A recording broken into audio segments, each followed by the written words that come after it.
Quand vous aurez fini, vous me ferez signe. Et donc, ils arrivent. On va un petit peu bouleverser l'ordre du jour du conseil d'arrondissement pour essayer d'être le plus efficace possible. Le Benjamin de cette séance, Romain Pastor arrivant un petit peu plus tard, étant Eddie Ramdan, je lui donne la parole pour procéder à l'appel. Merci, Madame le maire. Monsieur Aboudji Amidani. Madame Ala Sylvie est excusée. Madame Béar Tamara. Monsieur Berton Franck est excusé. Madame Boulinseur Nadja. Monsieur Brini Wali. Monsieur Cazola Roland. Monsieur Choulak Lies. Il arrive. Monsieur Coppola Jean-Marc. Madame Gimarino Anne est excusée. Monsieur Espinoza Victor Hugo est excusé. Madame Etundizita est excusée. Monsieur Fadla Atab. Monsieur Fodé Amidou est excusé. Madame Frenzel Lydia. Madame Furas Josette. Madame Gali Samia arrive. Madame Giacomoni Elisabeth. Madame Out Sabrina.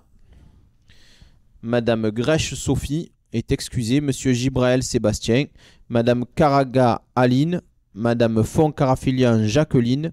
Monsieur l'ancien Christian arrive. Madame Maheu Fabienne.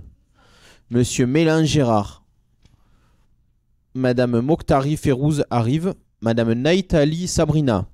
Madame Pasquini Marguerite, elle arrive. Monsieur Pastor Romain arrive. Monsieur Ramdan Edji présent. Monsieur Seloum Areski est excusé. Madame Swali Chaïdati. Monsieur Spinelli Gilbert. Madame Vestieux Catherine. Et Monsieur Yousfi Younes. Merci, Monsieur Ramdan. Donc, le quorum étant atteint, nous pouvons commencer le conseil d'arrondissement. Je vais commencer par mettre aux voix l'approbation du compte-rendu du dernier conseil d'arrondissement qui s'est tenu le 12 décembre. Qui est contre? Qui s'abstient? Il est adopté à l'unanimité. Alors, comme Monsieur Cazola est attendu ailleurs, n'est-ce pas? Il a une vie professionnelle, je l'espère, très riche. Donc, nous lui passons la parole sur le rapport 15. Merci. La parole est à vous, Monsieur Cazola. Merci, Madame le maire, chers élus. Ce rapport concerne la commission de dénomination des rues et un petit peu c'est la distillation au compte-gouttes des travaux que nous avons menés, Madame le maire, ensemble dans cette mairie des 15-16. Également avec le comité du Vieux-Marseille, également avec l'association Ancrage. Et c'est vrai qu'on avait déterminé un certain nombre de souhaits pour ces 15 et 16, souhaits qui se réalisent petit à petit. Dieu sait si ça va doucement mais sûrement, donc on va s'en réjouir. La suite de nos propositions est donc proposée au prochain conseil municipal et il s'agit de 2 nouvelles voies. La première qui concerne le quartier des Fabriques et c'est la rue...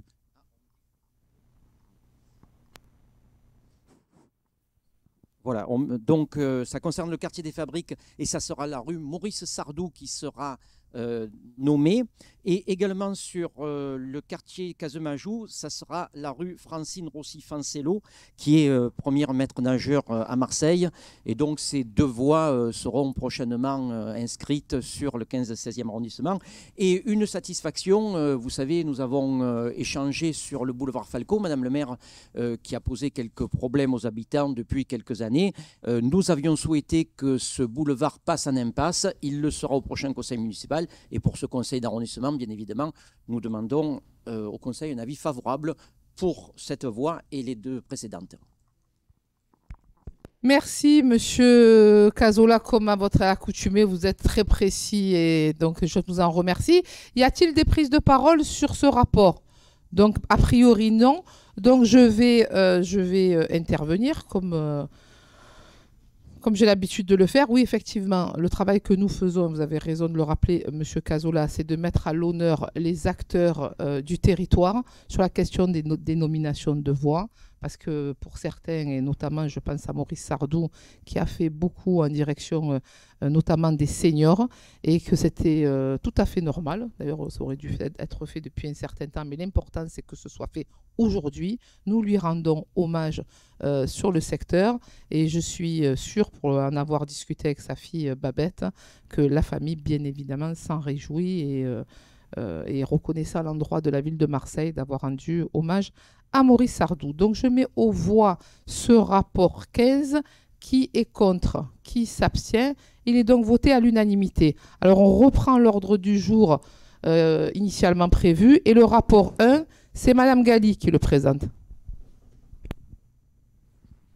Oui, Madame la maire et mes chers collègues, en fait, ce rapport, c'est un rapport de protocole d'intention relative au relogement de la cité Bassens. Cité chère à mon cœur, mais ça tout le monde le sait, il n'y a même pas de débat.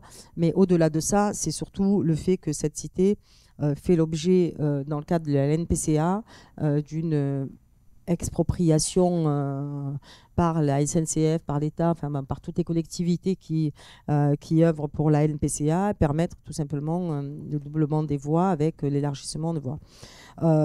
Tout ça, c'est fait en relation et en accord avec les habitants de Bassens qui ont compris aussi que vivre devant un chemin de fer et des rails, c'était peut-être pas la meilleure vision pour eux, notamment en termes de bruit, parce que le TGV passant régulièrement, les trains devant leurs fenêtres, c'est pas ce qu'il y a de plus en termes de tranquillité, ce qu'il y a de mieux. Les vibrations aussi, c'est important de le rappeler, et surtout une promiscuité qui n'est pas possible, et un conflit, je dirais, d'usage des espaces qui ne sont pas forcément les bienvenus. Sans compter malheureusement l'histoire avec les trains dans la cité Bassens, je dirais que ça fait partie de notre, je me permets de le dire de notre, parce que malheureusement c'est un quotidien que j'ai vécu, un quotidien qui était douloureux, qui est très douloureux, donc je pense que c'est aussi maintenant Bassens 2 bien sûr, qu'on ne se méprenne pas Bassens 1 mais Bassens 2, avec je dirais qu'entre Bassens et 2 et le train, il y a une histoire douloureuse, malheureusement, et qui fait que c'est aussi des choix qui sont compliqués. C'est pour ça que nous avons choisi de relocaliser la cité, tous les habitants de Bassens qui le souhaitent, bien sûr. Après, ceux qui veulent, bien sûr, aller habiter ailleurs, ils ont le droit. Ce n'est pas une obligation de se retrouver tous ensemble. Mais en tout cas, pour ceux qui le souhaitent, c'est de se retrouver sur la ZAC Saint-Louis, puisqu'il y a un terrain ville. J'avais vu le bailleur pour qu'on puisse voir justement pour le relocalisation. Je crois qu'on est à peu près à 124 logements qui peuvent être refaits sur site, bien sûr en tenant compte des typologies, des besoins de typologie des habitants, avec le travail de la mousse qui va nous dire exactement de ce qu'il en est, parce que je considère qu'au moment où on déplace des populations comme ça qui n'ont rien demandé, voilà, et qu'on les déplace, il est tout à fait normal de leur permettre d'avoir et de se repositionner de manière digne. Bien sûr, avec les commerces, enfin le commerce, parce qu'il n'y en a pas 50, le commerce qui est là, avec qui il faut trouver effectivement une autre destination aussi. Ce travail se fera.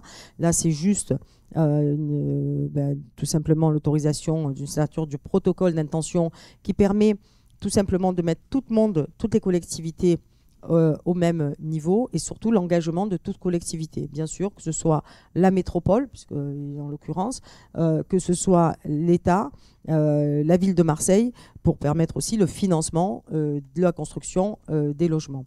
Bien sûr, tout ça se fera et avec les habitants. Il n'est pas question de faire sans eux, bien au contraire. L'intérêt, c'est de pouvoir faire justement avec eux, et que chacun puisse y trouver finalement quelque chose. Ça fera quelque chose. C'est Bassens, voilà, ça fera quelque chose. Mais bien sûr, il faudra aussi, je verrai avec...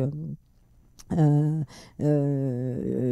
verrai avec ma collègue Doudja pour qu'on puisse travailler sur la mémoire des habitants de Bassens 1, donc conseillère municipale en charge de l'histoire des mémoires, pour qu'on puisse travailler sur l'histoire aussi de Bassens 2, sur quelle histoire et pourquoi et comment on en arrive là maintenant. Je trouve que ça sera bien. Voilà. Donc moi, je suis émue et en même temps contente qu'on puisse faire ce protocole, cette intention relative au relogement et ce protocole pour la résidence Bassens 2. Merci Madame Gali. Madame Maheu, qui demande la parole. Merci.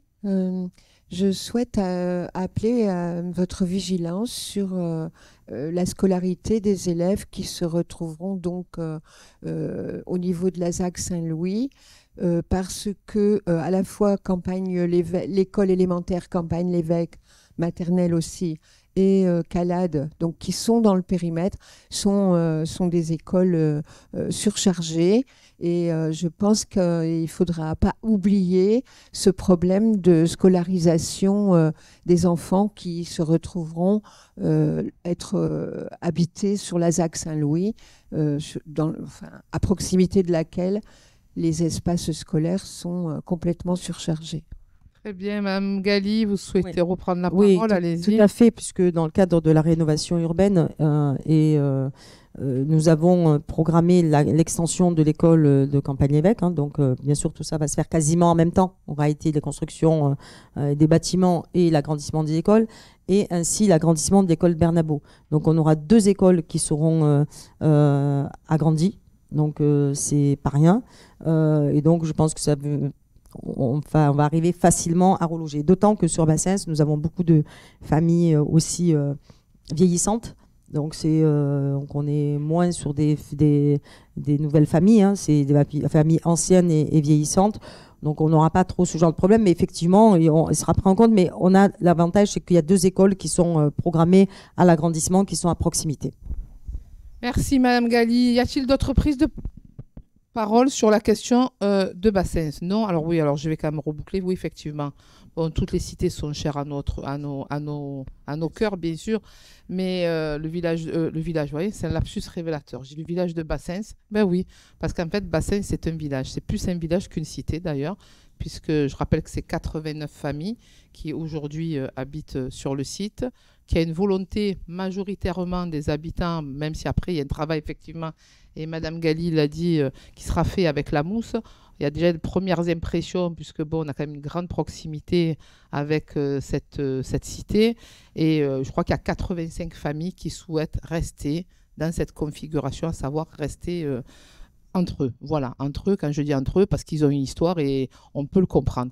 Oui, effectivement, c'est le terrain municipal sur la ZAC Saint-Louis qui a été fléché. Donc, ce rapport, c'est une première intention de la ville de Marseille que d'aller vers effectivement le relogement de la cité Bassens, sachant qu'effectivement, aujourd'hui, ils sont impactés durement par le nouveau tracé de la NPCA. Et qui par le passé, ils avaient effectivement une histoire avec notamment des drames liés au trafic ferroviaire à proximité de Bassens. Alors oui, alors on leur souhaite on soutient bien évidemment, et je vous demande de voter favorablement ce rapport.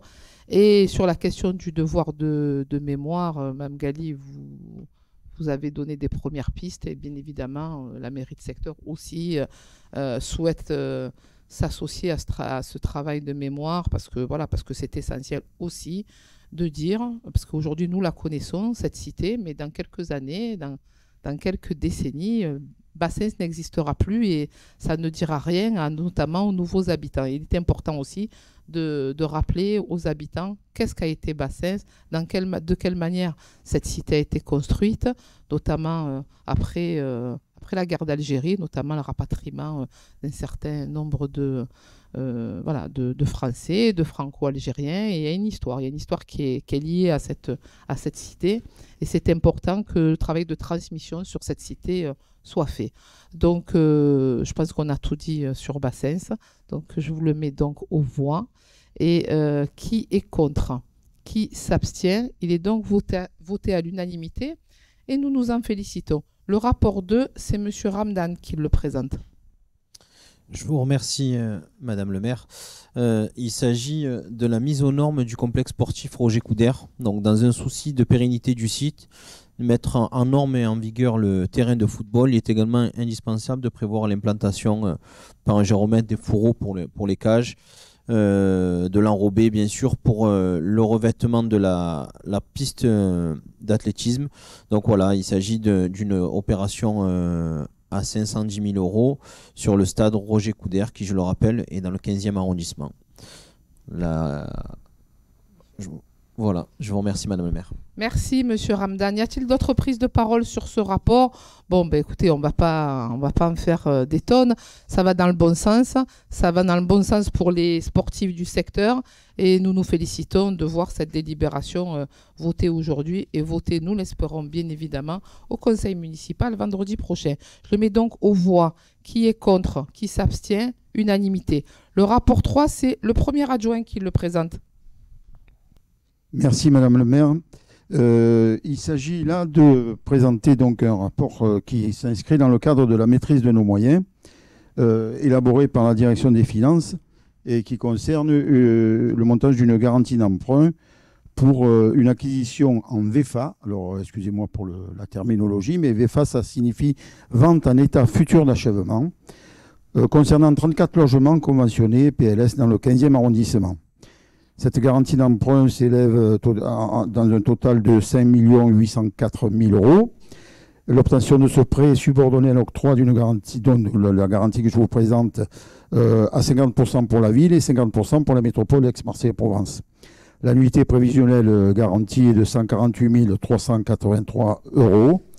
Et je vous demande de voter favorablement pour ce rapport qui est quand même une garantie pour faire avancer la politique du logement. Voilà. Merci, monsieur le premier adjoint. Y a-t-il des prises de parole?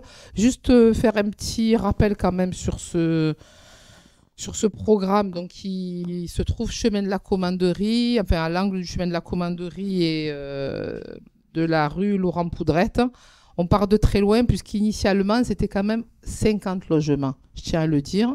On est quand même à proximité du chemin de la Commanderie avec tous les problèmes que nous connaissons, notamment liés à la résidence Val-Naturéal. Il y a un gros travail qui a été fait avec la mairie de secteur et les services de l'urbanisme, de réduire le nombre de logements, d'augmenter le nombre de places de parking, parce qu'on sait combien sur ce bassin de vie, les problèmes de stationnement sont malheureusement bien présents. Et il faut construire du logement, ça c'est évident, mais pas n'importe comment. Et pas n'importe où. D'ailleurs, Fabienne Maheu, à juste titre, a rappelé la relation qu'il fallait avoir entre la construction et la création de salles de classe pour ne pas nous retrouver, malheureusement, comme ça a été le cas et comme c'est toujours le cas, d'ailleurs, je tiens à le dire, sur Saint-Louis, où nous avons encore des fratries qui sont éclatées sur 2, voire 3 groupes scolaires. Alors, je crois que ça va quand même dans le bon sens. On est sur un programme à échelle humaine, sur 34 logements, et l'idée vraiment, c'est que cette résidence vive bien, déjà pour ses locataires, mais qu'elle vive bien aussi avec toutes les résidences que nous avons autour et sur la Commanderie. Nous en avons, pas malheureusement, mais avec les problèmes que ça implique. Je mets aux voix ce rapport. Qui est contre? Qui s'abstient? Il est donc voté à l'unanimité. Le rapport 4, c'est Madame Swahili qui le présente. Alors, il s'agit d'une attribution d'une participation financière de fonctionnement pour l'année 2024 à 5 associations œuvrant dans le domaine de l'emploi et de l'insertion, qui a la mission locale, l'école de la deuxième chance, l'initiative Marseille Métropole, la Cité des métiers de Marseille et de Provence-Alpes-Côte d'Azur, ainsi que la Maison de l'emploi de Marseille. Donc, dans notre secteur est concernée la mission locale de Marseille dans le 16e arrondissement et l'école de la deuxième chance dans le 15e. Voilà. Merci, Madame Swahili. Y a-t-il des prises de parole sur ce rapport? Alors, par contre, je donne une information. Madame Furas et Monsieur Ramdam, puisque Madame Furas est présidente de la mission locale et Monsieur Ramdam, trésorier de l'école de la deuxième chance, ne participeront pas au vote pour des raisons évidentes. Très bien, je crois qu'on ne peut que s'en féliciter, notamment sur la question de la mission locale où effectivement il est important que la mission locale continue à avoir des moyens pour pouvoir œuvrer en direction des jeunes et notamment les jeunes à partir de 16 ans, je parle sous votre contrôle, Madame Furas, et je crois savoir, pour avoir eu des échanges sur l'école de la deuxième chance. Il y a une restructuration, il y a une nouvelle équipe qui se met en place. Vous savez combien j'ai été critique à l'endroit de l'école de la deuxième chance pendant de nombreuses années. Je ne comprenais pas qu'un dispositif comme celui-là, avec tous les moyens que ça génère, quand je voyais des jeunes sur le trottoir en face qui s'interdisaient d'aller vers l'école de la deuxième chance, je piquais des colères pour ceux qui me connaissent, où voilà, je ne comprenais pas qu'on n'allait pas vers ce public qui était éloigné malheureusement des dispositifs scolaires, des dispositifs de formation, voire même de l'emploi. Alors je crois qu'aujourd'hui, l'école de la deuxième chance est en train de se restructurer de manière très forte. Je crois que c'est important. Il retravaille sur le contenu pédagogique qui, de mon point de vue, même si je ne suis pas enseignante, n'était pas à la hauteur des enjeux du territoire. Et j'espère que nous aurons enfin et à la fois un contenu pédagogique et une approche en direction des jeunes qui soit à la hauteur et aux attentes des jeunes du territoire. Voilà, donc bien évidemment, je vous demande, donc à l'exception de Madame Furasse, je le rappelle, et de Monsieur Ramdam, de voter favorablement ce rapport. Qui est contre? Qui s'abstient? Donc il est voté à l'unanimité des votants. Le rapport numéro 5, c'est Madame Naïtali qui le présente.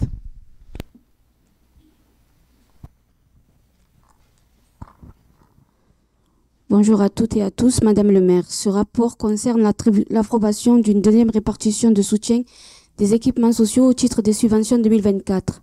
La ville de Marseille, sur la proposition de M. Ahmed Edadji, adjoint au maire en charge du lien social, de la vie associative, des centres sociaux, du bel âge et de l'animation urbaine, soumet au conseil municipal le rapport suivant. Dans ce rapport sont nommés 37 centres sociaux, dont 8 du 15-16.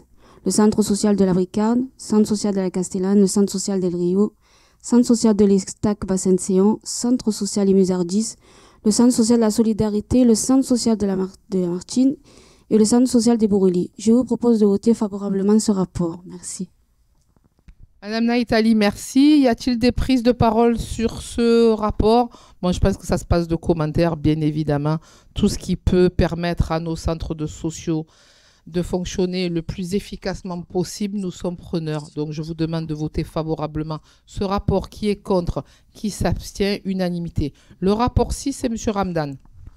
Alors, concernant le rapport 6, il s'agit d'attribution de subventions à diverses associations. Ce rapport est porté par l'élu au sport Sébastien Gibrael. Et Madame le maire, une fois n'est pas coutume, je voudrais profiter de parler un petit peu de ce que l'on fait pour la jeunesse. Parce que le rapport que je présente avec la Fondation Archery n'est pas présent ici. Pour autant, ça touche des collégiens de nos secteurs. Et en fait, l'idée, c'est que sur les tables rondes de la jeunesse que j'ai mis en place, dans le 15-16, où vous étiez présente, Madame le maire, et je vous en remercie. Dans le 2-3, et il y a 72 heures dans le 13-14, où on a eu des centaines de jeunes qui sont venus, qui nous ont dit ce qu'ils voulaient pour la jeunesse. À la fin de ces, on fait un jour où c'est des tables rondes et la parole est aux jeunes de manière à ce qu'ils nous proposent des politiques. Et le deuxième jour, on fait des propositions d'ateliers ouverts, de scènes de rap, de breakdance. Et j'en profite pour saluer Original Rockers, qui fait un travail formidable là-dessus.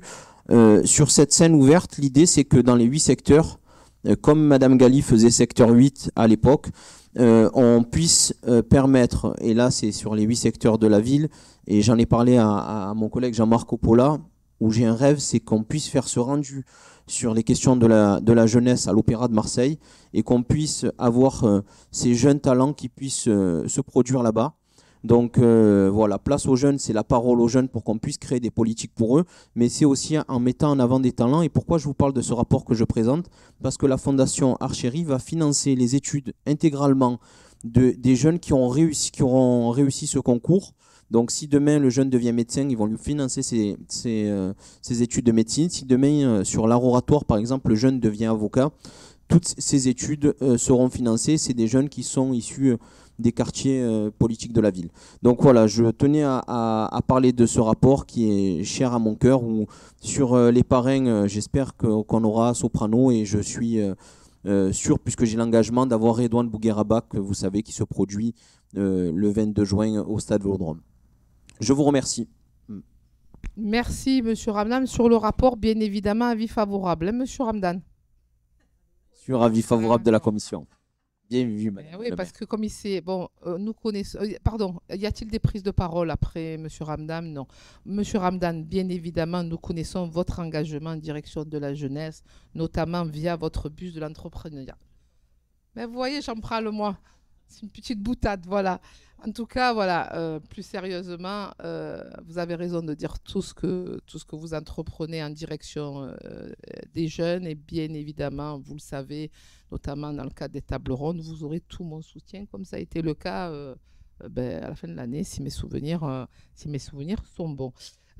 Donc, sur le rapport qui concerne donc les subventions aux associations sportives, je le mets donc aux voix. Qui est contre? Qui s'abstient?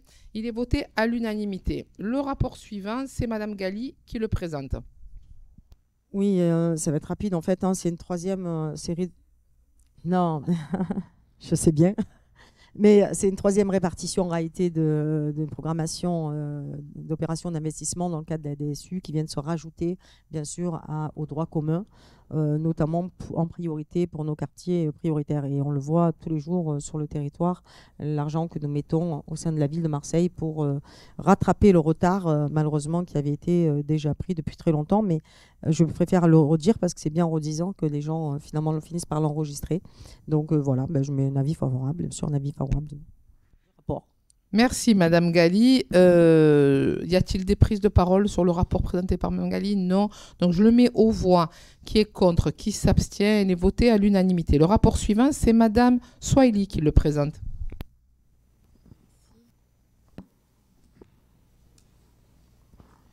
Il s'agit d'une attribution de subventions aux associations œuvrant en faveur des personnes en situation de handicap.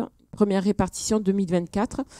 Le plan d'action Marseille-Ville inclusive handicap, inclusion, accessibilité universelle 2022-2024 a été voté lors du conseil municipal du 29 juin 2022. Ce plan s'articule autour de différentes thématiques et objectifs déclinés en actions pour permettre à chacun et chacune de pouvoir mieux vivre dans la ville et de s'y épanouir, aussi bien physiquement qu'intellectuellement. L'autonomie de la personne étant la condition indispensable à l'exercice de sa citoyenneté. Ce plan intègre le soutien aux associations œuvrant en faveur des personnes en situation de handicap. Dans notre secteur, c'est l'association Le Guérir, qui se trouve dans le 16e, avec une subvention de 2 000 €. C'est une association qui existe depuis 23 ans, depuis 2001. Elle lutte contre l'isolement dans l'hôpital. L'objectif, c'est de mettre de la joie, du sourire à un moment donné à des personnes qui sont dans la difficulté, qui sont hospitalisées. Elle a 9 clowns professionnels qui interviennent dans 7 services hospitaliers, 2500 patients qui ont été suivis cette année et rencontrés, et notamment à l'hôpital Nord, le pôle mère enfant du CHU Nord, urgence pédiatrique, la néonatologie et les soins intensifs. Donc c'est vraiment une belle association qui prend en compte les familles, leurs particularités, qu'ils essayent justement de donner de la joie. Et c'est vrai que quand on est à l'hôpital, c'est pas facile. Donc bravo à cette association. Merci Madame Swahili. Je pense que vous avez été complète. Y a-t-il des prises de parole sur ce rapport? Je le mets donc aux voix. Qui s'abstient? Qui vote contre? Unanimité. Le rapport suivant, c'est le premier adjoint qui le présente. Merci Madame le maire. Comme dans le rapport que je vous ai présenté précédemment, il s'agit là, donc, dans le cadre de la maîtrise de nos moyens, un rapport qui est établi par la direction des finances et qui concerne la rénovation de 74 logements de manière parcellaire dans le 16e arrondissement. Tout à l'heure, c'était dans le 15e. Là, c'est dans le 16e. Il s'agit donc de la résidence Lorette qui se trouve à proximité de la Bricarde. Il s'agit d'un montant total d'emprunt de 3 822 947 € et notre garantie est un montant de 280 000 € et 168 000 € et concerne plus particulièrement le dispositif d'énergie, c'est-à-dire le remplacement des chaudières et de la ventilation mécanique. Voilà, 168 000 € que je vous demande de voter favorablement. Merci. Si, monsieur le premier adjoint, des prises de parole sur le rapport présenté par le premier adjoint, non. Oui, effectivement, c'est des travaux qui sont attendus depuis très longtemps, et notamment sur la question des chaudières, puisque ça fait des années que ça traîne en longueur. À un moment donné, le bailleur, je ne vais pas le citer pour ne pas lui faire de la publicité, avait même conseillé aux locataires de prendre en charge sur leur denier personnel le remplacement des chaudières, ce qui est quand même, je dois dire, un cas d'école. Voilà, donc je suis ravie de me rendre compte enfin que HMP, voilà, je vais le citer, a pris conscience que ça faisait partie de ses prérogatives que de changer les chaudières. Ça prend, voilà, entre autres, parce qu'il y a aussi d'autres petits travaux de rénovation, mais c'est essentiellement le remplacement des chaudières qui en avait, qui en avait cruellement besoin. Et bien évidemment, on ne peut que s'en réjouir. C'est la raison pour laquelle je vous demande de le voter favorablement. Qui est contre? Qui s'abstient? Il est voté à l'unanimité. Le rapport suivant, c'est Tamara Béard qui le présente. Bonjour à tous. Donc le rapport en question, il est en fait, on établit une convention entre la mairie de secteur et puis la ville et l'Euroméditerranée qui est en train d'expérimenter sur une surface de 1500 m² sur le jardin des Fabriques une co-construction avec les habitants, des expérimentations pour la définition des espaces et puis le matériel public, enfin les équipements publics qui pourraient être installés sur cet espace. Donc sur les 4000 m² de la parcelle, 1500 m² seront en phase expérimentale. Et donc c'est la mairie de secteur qui prendrait la gestion de cet espace en attendant la finalisation de toutes ces expérimentations et la mise en place des conclusions qui en seront tirées. Juste pour souligner qu'en fait, c'est le début d'une petite bulle d'air dans la zone Euroméditerranée qui accueille des nouveaux programmes de construction. Cet espace vert en pied d'immeuble sera un petit peu en prémisse de la construction du Grand Parc des Égalades et sera donc nécessaire en attendant la finalisation. Je vous demande de voter favorablement ce rapport. Merci Madame Béard. Pardon. Y a-t-il des prises de parole? Oui, effectivement. C'est aussi un jardin qui est à proximité de la future école des Fabriques. Et pour ceux qui ont été papa ou maman dans une autre vie ou dans cette vie, c'est important d'avoir un îlot de fraîcheur à proximité d'un groupe scolaire. Et pour justement éviter les lourdeurs administratives que nous pouvons connaître les uns et les autres, dans la mesure où ce jardin fait moins de 1 hectare, nous avons fait le choix ici à la mairie de secteur, pour accélérer les choses, de prendre en charge l'entretien de ce jardin en attendant effectivement le futur parc des Égalades qui, comme vous le savez, comptera 20 hectares. Et d'ailleurs, je rappelle, comme ça tout le monde a le même niveau d'information, que se tiendra une réunion de concertation. Vous allez avoir les informations le 20 février, justement pour définir ce que nous voulons, ou au moins ce que les habitants ne veulent pas sur le futur parc des Égalades. En attendant, sur ce rapport, bien évidemment, je vous demande de le voter favorablement. Qui est contre? Qui s'abstient? Donc voter à l'unanimité. Le rapport suivant, c'est Madame Vestieux qui le présente. Bonjour à tous et à toutes. C'est un rapport qui concerne l'approbation d'une deuxième répartition aux associations culturelles ainsi que l'approbation de certaines conventions. Donc sur notre secteur sont concernées 6 associations: Archaos, Lieux Publics, Hôtel du Nord, le Vivier Opéra Cité, Parole Vive et l'ensemble de Télémac. Je vous demande de voter de manière favorable ce rapport, s'il vous plaît. Merci Madame Vestieux. Y a-t-il des prises de parole sur ce rapport? Non, donc je le mets donc aux voix. Qui est contre? Qui s'abstient? Il est voté à l'unanimité. Le rapport suivant, c'est Mme Furas qui le présente. Merci Madame le maire, Mesdames et Messieurs les élus. Donc, ce rapport concerne l'approbation de la cession par la ville de Marseille d'un terrain foncier de 38 m², donc au profit de l'établissement public d'aménagement d'Euroméditerranée, donc en vue du projet d'aménagement des îlots Lyon 2 et Lyon 3. Avis favorable. Merci Madame Furas. Des prises de parole sur ce rapport? Non, oui, effectivement. Vous voyez, même pour 38 m², il faut faire une délibération au conseil municipal.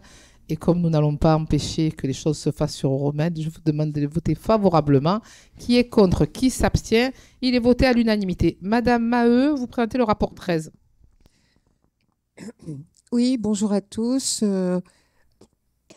Il s'agit d'actualiser les périmètres scolaires suite à la création de nouveaux groupes scolaires et l'organisation des affectations des élèves en septembre prochain.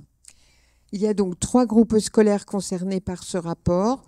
L'école des Abeilles dans le 1er arrondissement, l'école Marceau dans le 3e arrondissement et l'école des Fabriques pour notre secteur, qui sera donc à terme composée de 7 classes de maternelle et 10 classes d'élémentaire, avec l'intégration de certains élèves de l'école à l'art, qui est actuellement très surchargée.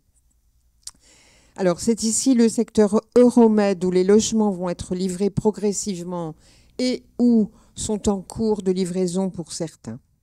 Donc, l'école ouvrira en septembre prochain avec une projection de 4 classes ouvertes et 4 postes d'enseignants créés.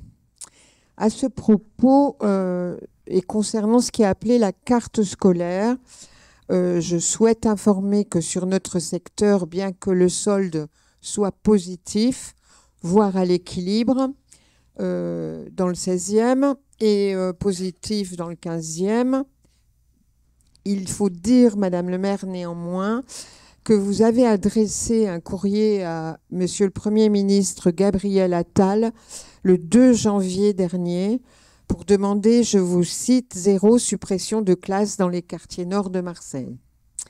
Alors, vous étiez précurseur dès ce début d'année 2024 en anticipant votre action. Aujourd'hui, le projet de fermeture de la maternelle Saint-André-Barnier, qui, comme chacun sait, se trouve dans la cité de la Castellane, nous sidère. Alors, vous vous mobilisez, nous nous mobilisons, tous et chacun à notre façon. Et je me mobilise pour dire et redire stop à la logique comptable. Je vous cite à nouveau, fermer des classes dans nos quartiers, c'est condamner nos enfants à l'échec scolaire et au déclin de notre territoire. Nous ne pouvons qu'adhérer à votre propos et à votre engagement et je veux partager l'espoir que nous serons enfin entendus. Le verdict sera posé le 22 février. En attendant, continuons de nous mobiliser et je remercie tous ceux qui l'ont désormais déjà fait. Merci Madame Maheu. Y a-t-il des prises de parole sur ce rapport? Oui, effectivement, nous avons anticipé cette année et nous avons, dès le mois de janvier, effectivement, interpellé le Premier ministre, puisque voilà, l'idée, c'est vraiment qu'aucune classe ne ferme pour la rentrée prochaine. Quand nous connaissons les difficultés sur le territoire, on ne peut plus se permettre d'avoir des fermetures de classes. Nous nous sommes mobilisés l'année dernière. Malheureusement, nous n'avons pu sauver que la classe sur Barnier. Nous espérons cette année être entendus. Nous avons essayé de mener une action coordonnée au niveau de la mairie de secteur, ne pas nous éparpiller, l'idée étant d'être le plus efficace possible. Et qu'il y a tellement de sujets compliqués sur le secteur et notamment sur la question scolaire. Et il était important que nous nous mobilisions. C'est ce que nous avons fait. Nous attendons le rendu de la commission qui se tiendra donc fin février, aux alentours de fin février. Et j'en profite aussi pour dire que vous savez que sur Allard, il y a eu des faits graves qui se sont déroulés sur cette école qui est en proximité d'un lieu d'habitation, où il y a eu des jets de sabre, des jets de tout et de n'importe quoi dans la cour de récréation, que nous avons, avec l'inspecteur de l'académie, avec les forces de police, la mairie de secteur, coordonné des actions pour permettre, aujourd'hui, on a identifié des suspects, qui ont été convoqués par les services de police. Et parallèlement, nous avons demandé à la ville de Marseille de procéder à des travaux pour empêcher, de mettre en protection et en sécurité les enfants en installant une espèce de filet protecteur de tout vacille. Bon, vraisemblablement, depuis qu'il y a eu les premières interpellations, on ne va pas dire que ça s'est arrêté, mais que ça s'est calmé. Donc nous nous sommes engagés avec Fabienne Maheu, à nous rendre sur l'école après l'installation de ce filet, donc ce qui ne devrait plus tarder. On devrait aller sur place et voir ce que ça donne au quotidien pour ces enfants. Je regrette d'en arriver à de telles extrémités en faisant des travaux de ce type-là, mais malheureusement, la situation ne nous permet pas de faire autrement et qu'aujourd'hui, notre préoccupation première, c'est de mettre en sécurité les enfants. Donc nous mettons les enfants en sécurité. Parallèlement, nous faisons confiance aux forces de police pour pouvoir identifier des suspects et je n'arrive pas à comprendre. Parce que bon, moi, dans ma vie, tout ce que j'ai pu faire, il faut avoir une motivation, un objectif. Donc, je ne comprends ni la motivation, ni l'objectif de ce genre de ces actes qui sont des actes criminels. Parce que ça aurait pu être très, très grave, et notamment sur la question du sabre, qui heureusement n'a pas touché un enfant, mais ça aurait pu être le cas. Alors, sur la question d'Allard, on reste très vigilant. Et je remercie d'ailleurs Fabienne Maheu pour le travail qu'elle mène en direction des écoles de notre secteur. Et je tiens vraiment à la féliciter publiquement parce que je sais qu'elle est interpellée tous les jours parce que Dieu sait qu'il y a des sujets, mais elle est toujours présente. Et vraiment, merci Fabienne pour ce que vous faites pour nos enfants du secteur. Je mets donc aux voix ce rapport. Qui est contre, qui s'abstient, voté à l'unanimité. Le dernier rapport, c'est M. Ramdan qui le présente.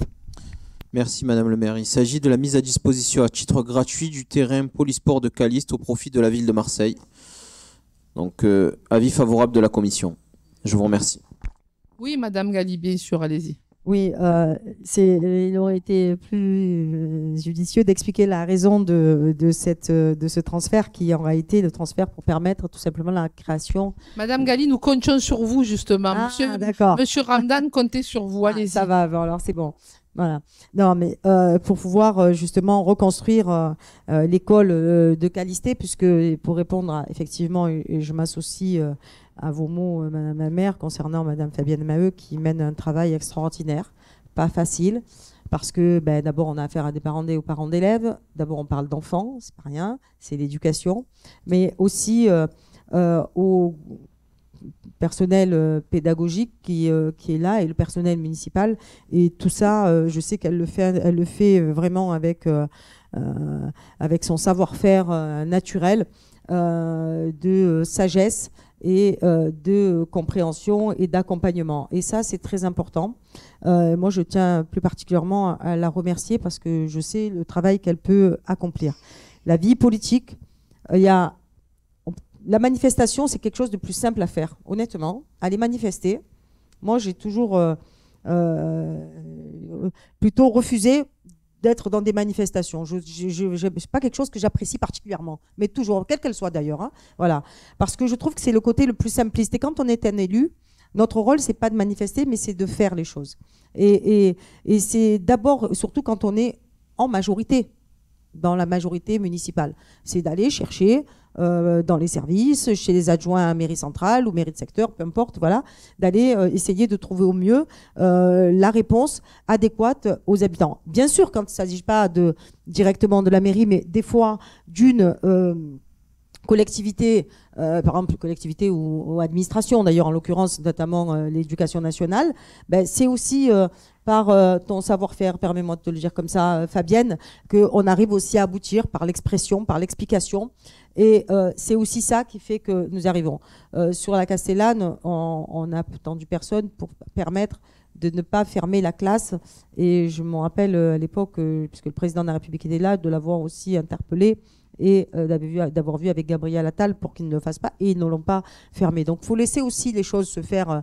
Madame Boulenser, la maire du secteur, a écrit. Il faut aussi laisser le temps à l'éducation nationale d'analyser les choses. Hein. Je veux dire, après, quand il manque beaucoup d'enfants, il manque beaucoup d'enfants, donc on ne peut pas, là où on peut effectivement éviter la fermeture, parce qu'on peut aussi aller chercher des inscriptions de petits frères qui sont dans une autre école alors qu'ils pourraient être dans cette école. C'est tout ce travail qu'il faut. Mais ça demande un travail de fond, voilà, et un travail en profondeur, parce que le but c'est pas de pas fermer cette année, mais finalement de se retrouver l'année prochaine dans les mêmes situations.